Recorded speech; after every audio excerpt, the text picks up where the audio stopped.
제목, 구원받은 성도의 삶. 로마서 12장 1절, 2절 말씀을 읽겠습니다.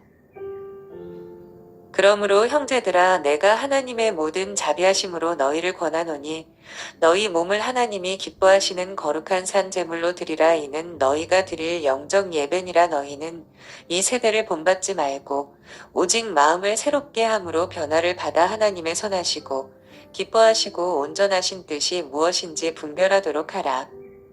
본문에서 제일 처음 나오는 단어인 그러므로에 주목할 필요가 있습니다.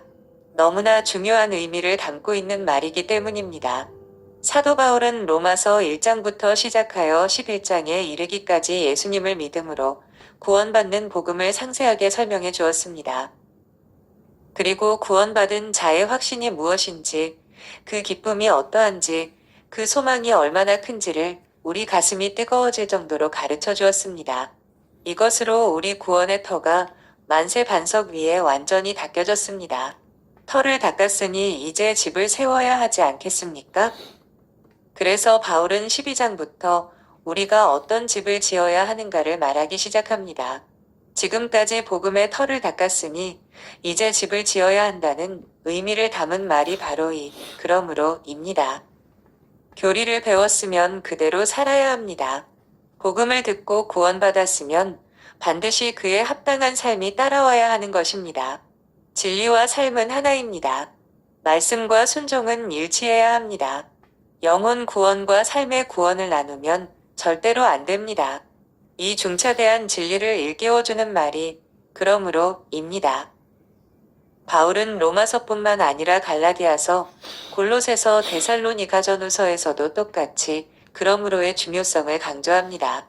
예수님은 남녀의 결혼 문제를 놓고 창세기 말씀을 인용하면서 뜻깊은 주석을 붙이셨습니다. 그러므로 하나님이 짝지어 주신 것을 사람이 나누지 못할지니라 하시니. 그런데 이 말씀은 부부 사이에만 해당하는 것이 아닙니다. 하나님은 구원과 삶, 진리와 순종을 짝지어 놓으셨습니다. 하나님이 짝지어 놓으신 것을 사람이 함부로 나누면 안 됩니다. 당신은 구원받았습니까? 그렇다면 순종해야 합니다. 당신의 영혼은 구원받았습니까? 그렇다면 당신의 삶도 구원받아야 합니다. 그러나 우리의 현실은 어떻습니까? 가정이 병들어 이혼하는 부부가 날이 갈수록 늘어가듯 그리스도인들도 신앙생활에서 구원과 삶, 진리와 순종이 하나 되지 못하고 별거하거나 이혼하는 사례가 점점 늘어나고 있습니다. 이 시간에 자신을 한번 돌아보기 바랍니다. 나는 구원과 삶이 분리되어 있는 불행한 그리스도인이 아닌가? 나는 구원받았다고 하면서 구원받은 자의 삶을 충실히 살고 있는가? 라고 자문해 보십시오. 이 문제는 너무나 중요합니다.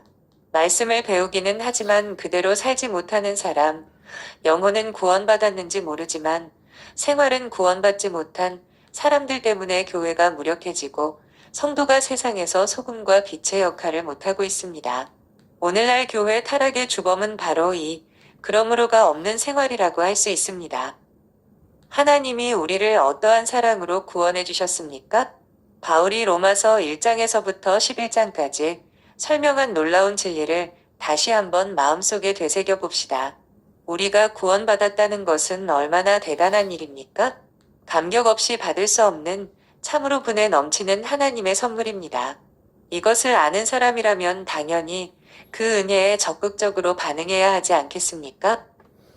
엄청난 구원을 받았음을 분명히 믿고 감격한다면 반드시 거기에 대한 반응이 나와야 합니다.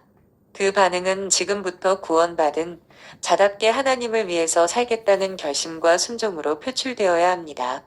이것이 그러므로입니다.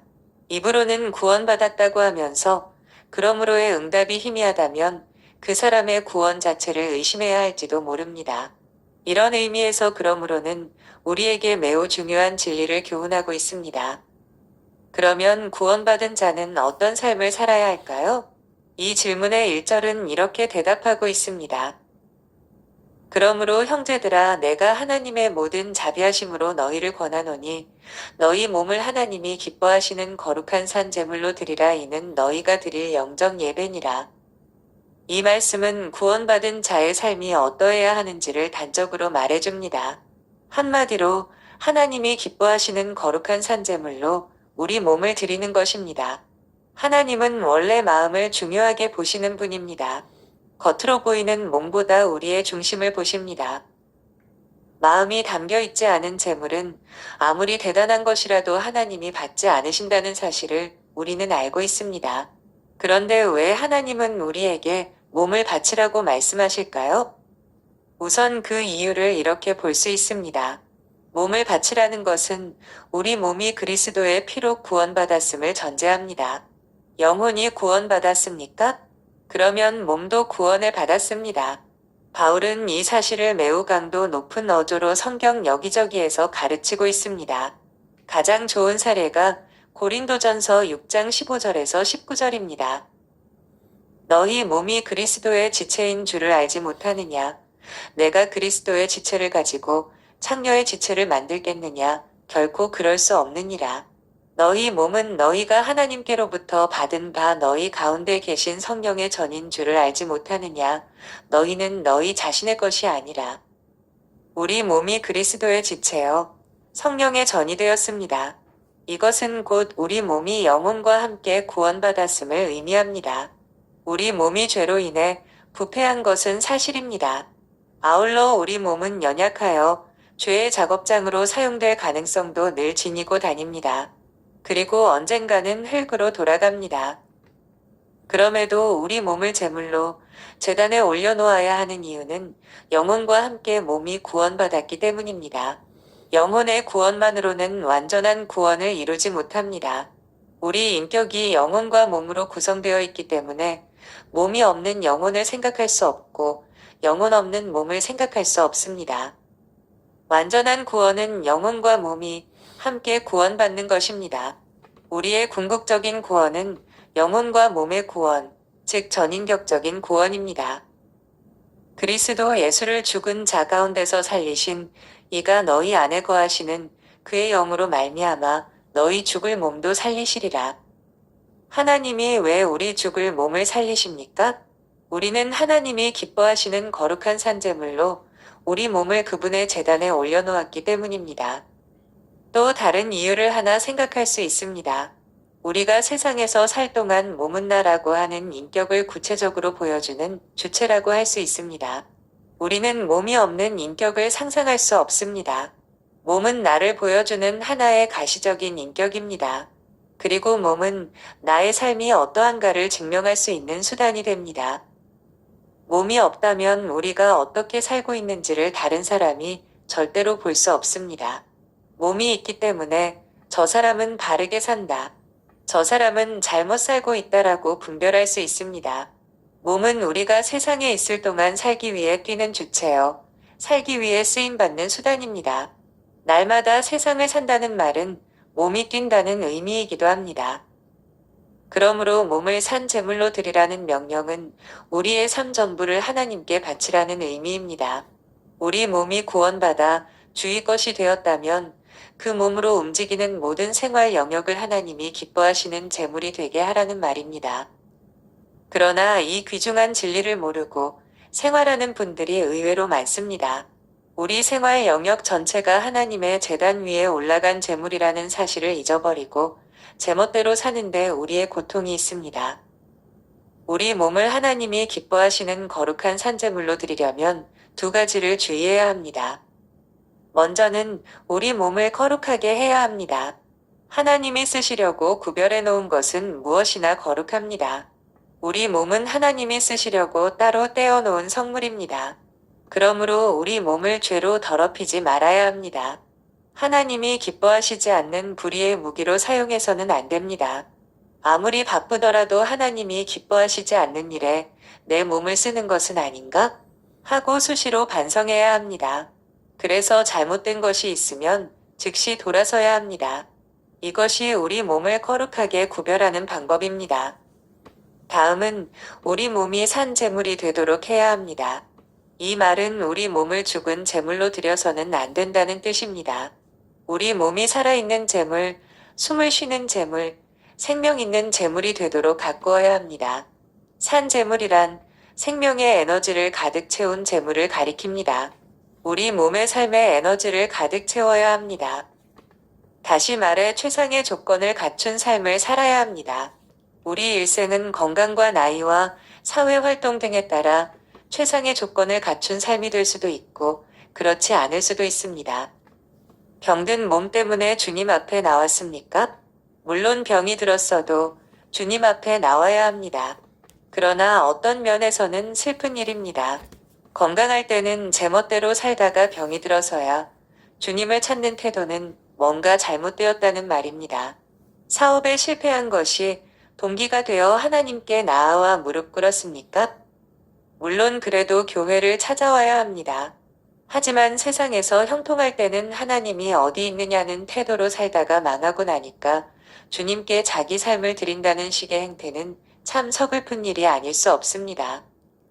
이런 모습은 산재물로 자신을 드리는 사람의 자세가 아닙니다. 젊어서는 제 마음대로 살다가 나이 들어 의지할 데가 없으니 교회에 열심히 출석합니까? 물론 이렇게라도 한다면 잘하는 일입니다. 그러나 좀 더 빨리 하나님께 자기 삶을 드렸더라면 얼마나 더 향기로운 산재물이 되었을까 하는 안타까움이 있습니다. 산재물은 최선의 삶을 드리는 것이며 최고의 삶을 바치는 것입니다. 우리 중에는 예수 믿기 전에 젊음을 낭비한 사람, 재물을 탕진한 사람, 건강을 잃은 사람도 있습니다. 지난날 하나님께 죽은 재물을 드린 것 같아 마음이 아픈 분들은 이제부터라도 산재물로 드려지는 삶을 살도록 최선을 다해야 합니다. 오늘을 최상의 삶으로 만드십시오. 그리고 날마다 그것을 주님께 드립시다. 적당하게 시간을 보내는 삶, 게으르게 꾸려가는 삶은 산 것이 아니라 죽은 것입니다. 이것을 하나님께 바칠 수는 없습니다. 새삼스럽게 과거를 돌아볼 필요는 없습니다. 지금부터라도 우리 몸을 던져 하루하루의 삶이 산 재물이 되게 합시다.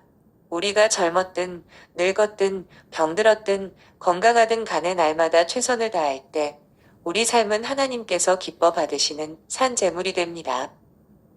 이렇게 우리 몸으로 뛰는 삶 전부를 거룩하게 구별하고 산 재물로 하나님께 드리는 것을 영적 예배라고 합니다.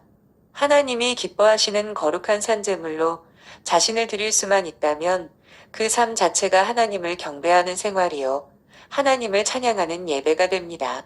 먹고 마시는 것, 자고 일어나는 것, 집안일을 하고 직장에서 근무하는 것, 이 모두가 하나님을 기쁘시게 하는 예배가 된다는 말입니다. 얼마나 황홀한 이야기입니까? 이 진리 하나만으로도 우리는 충분히 행복할 조건을 가진 사람들입니다.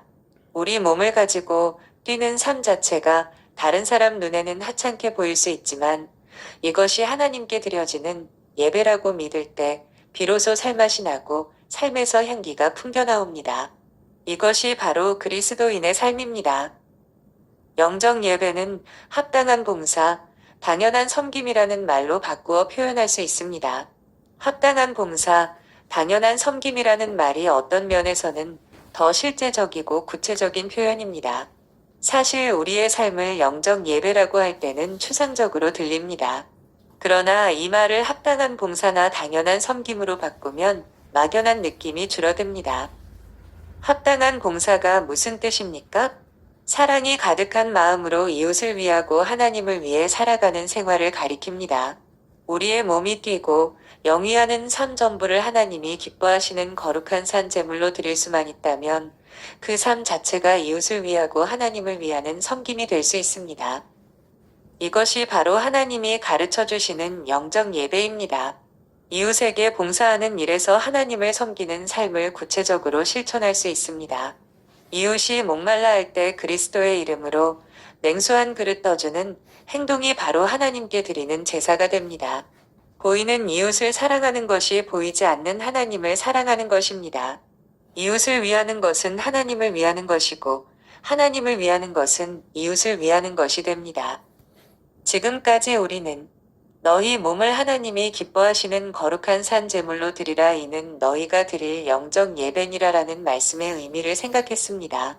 이제 남은 문제는 이 말씀을 우리 생활에 구체적으로 적용하는 것입니다. 말씀을 놓고 막연하게 생각하는 버릇을 버리십시오. 또 별나게 은혜를 받은 사람이 행하는 특별한 봉사나 영웅적인 헌신만을 강조한다고 생각하지 말길 바랍니다. 이를테면 안희숙 사모처럼 주를 위해 5년 가까이 형무소에서 핍박을 당한다거나 언더우드 선교사처럼 외국 땅에 가서 선교를 해야만 비로소 합당한 봉사를 하는 것이라고 해석해서는 안 됩니다.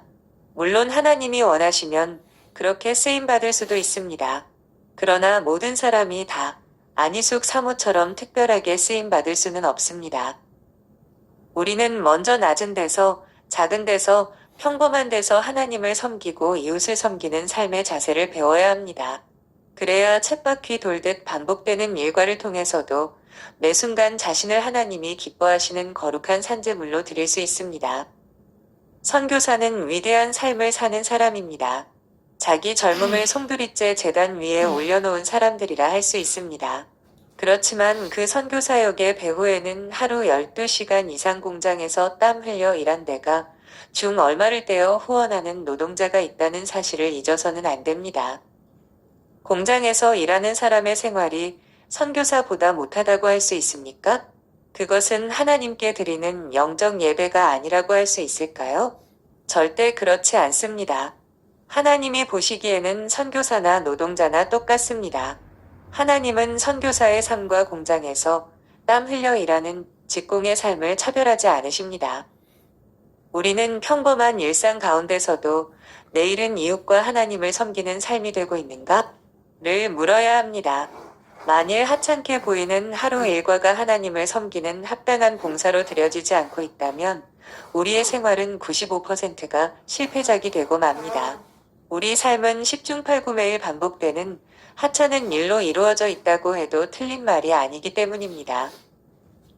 아침 안개처럼 금세 사라질 덧없는 생을 살고 있는 우리가 95%는 실패하고 나머지 5%를 겨우 건져서 하나님 앞에 선다면 잘했다고 칭찬받을 수 있을까요?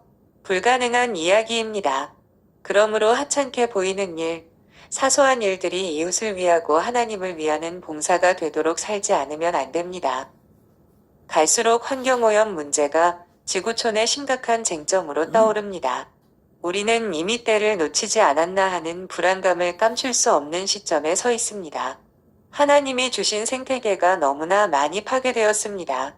우리는 너나 없이 모두 위기감을 느껴야 합니다.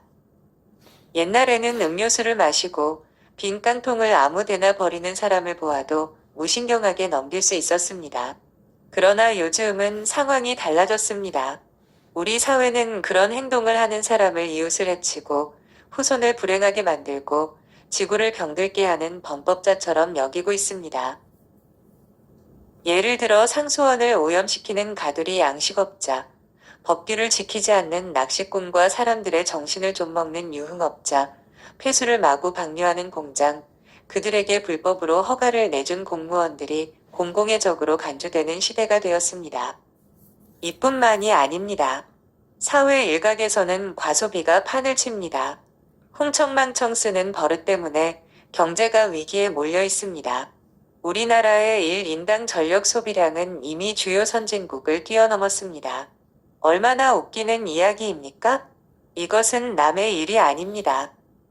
내 것 가지고 내가 쓰는데 무슨 소리냐라는 말은 통하지 않습니다.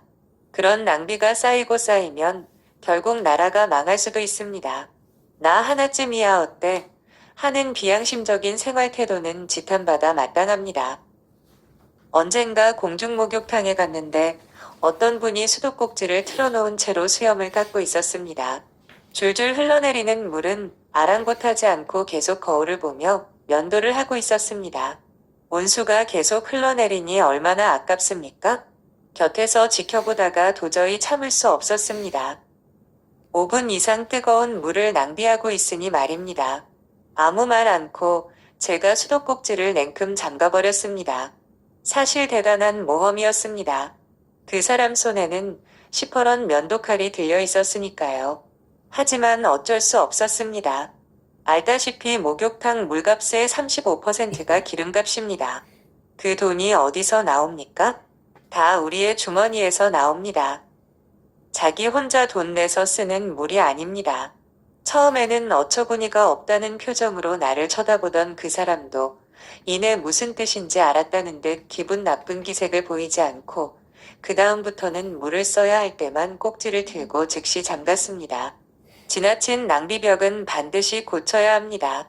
이것을 망각하고 제멋대로 산다면 우리 사회는 몹시 삭막한 세상이 될 수밖에 없습니다.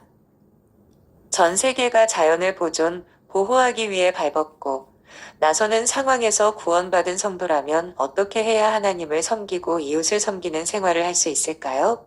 우리는 하나님이 관리하라고 주신 자연을 스스로 망쳐서는 안 됩니다. 우리 삶 전부가 하나님께 드리는 거룩한 제물이요 이웃을 위하고 하나님을 위하는 봉사라고 한다면 그것이 아무리 작게 보이더라도 자연을 파괴하는 행동은 할 수 없습니다. 또 우리는 하나님이 주신 에너지를 아껴 써야 합니다. 바로 이것이 이웃을 섬기고 하나님을 섬기는 삶과 직결됩니다. 예를 들어보겠습니다. 어느 젊은 부인이 바위 위에 앉아 열심히 기도하고 있었습니다. 아버지여, 온 세계가 주님 앞으로 돌아올 수 있도록 선교사를 많이 보내게 해주시옵소서. 제가 지나가다가 듣고 속으로 할렐루야 아멘 했습니다. 얼마나 멋있는 기도입니까? 그것이 바로 하나님께 산 제물로 드리는 삶입니다. 세계 복음화를 위해 자기 몸과 시간을 기도하는 데 바치고 있으니 얼마나 향기로운 제사가 되겠습니까? 여기까지는 좋았는데 그가 기도를 마치고 돌아갈 때가 문제였습니다. 하나님께 기도로 자기를 아름답게 바친 사람이라면 남을 해치는 일은 안 해야 도리입니다. 그런데 기도하느라고 깔아놓았던 신문지, 눈물 콧물 닦고 버린 휴지를 치우지 않고 그대로 가는 것이었습니다. 예수 믿는 사람의 사고방식이 어딘가 잘못되어 있는 경우를 종종 목격합니다. 자연보호를 위해 그 자리에서 기도하는 다른 사람을 위해 지저분한 것을 깨끗이 치워야 하지 않겠습니까? 정말 세계의 구원을 위해 기도한 사람이라면 쓰레기 하나라도 아무데나 버리지 말아야 하고 이웃을 불쾌하게 하는 일은 하지 말아야 합니다. 우리가 사소한 일 하나하나에도 하나님께 드리는 봉사의 의미를 담고 살아야 하는데 그렇지 못하기 때문에 문제가 생깁니다. 쓰레기를 줄이는 것도 전기를 아끼는 것도 하나님께 드리는 산제물이요. 이웃을 위하고 나라를 위하는 봉사가 된다고 생각하면서 이런 일에 앞장서길 바랍니다. 끝으로 우리 삶 전부가 향기로운 제물이 되게 하려면 한시도 잊지 말아야 할 것이 있습니다. 2절입니다. 너희는 이 세대를 본받지 말고 오직 마음을 새롭게 함으로 변화를 받아 하나님의 선하시고 기뻐하시고 온전하신 뜻이 무엇인지 분별하도록 하라. 간단히 말해 하나님의 뜻이 무엇인지 분별할 줄 알아야 합니다. 하나님의 뜻을 잘 모르니까 새삼스럽게 찾으라는 말이 아닙니다. 하나님의 뜻은 이미 밝혀져 있습니다. 이미 밝혀진 하나님의 뜻을 명심하고 기억해야 한다는 말입니다. 하나님의 뜻은 로마서 1장부터 11장에 이르는 동안 수없이 밝혀졌습니다. 성경을 적어도 한두 번 읽고 영적으로 어느 정도 열린 사람이라면 하나님의 뜻이 무엇인지 대부분 알고 있을 것입니다. 세상을 구원하는 것이 하나님의 뜻이요. 우리가 거룩하게 사는 것이 하나님의 뜻입니다. 또한 우리가 하나님을 기쁘시게 하는 삶을 최상의 목표로 정하고 행동하는 것이 하나님의 뜻입니다. 문제는 그 뜻을 잊어버리거나 잘못 이해하거나 소홀히 여기는 데 있습니다. 왜 이런 일이 일어납니까? 영적 분별력이 흐려졌기 때문입니다. 우리 몸을 하나님이 기뻐하시는 거룩한 산 제물로 드리려면 영적 분별력이 약해져 흐리멍덩한 상태가 되어서는 안 됩니다. 어떻게 하면 흐리멍덩해지는 것을 막을 수 있습니까? 두 가지 방법이 있습니다. 첫째는 세상을 거부하는 태도가 있어야 하고, 둘째는 영적 갱신을 위해 쉬지 않고 노력해야 합니다. 너희는 이 세대를 본받지 말고 오직 마음을 새롭게 함으로 변화를 받아 그랬습니다. 이 말씀은 세상의 부패한 행동 양식을 거부하라고 가르칩니다. 세상 사람을 따라가지 말고 오직 마음을 새롭게 함으로 변화를 받으라고 교훈합니다. 우리가 어느 선까지 거부해야 하는지는 상황마다 달라서 분별하기 쉽지 않습니다. 그만큼 우리의 인생살이는 복잡합니다. 사회 구조 또한 복잡합니다. 또 문화적 여건에 따라 선을 긋는 기준이 달라지기도 합니다.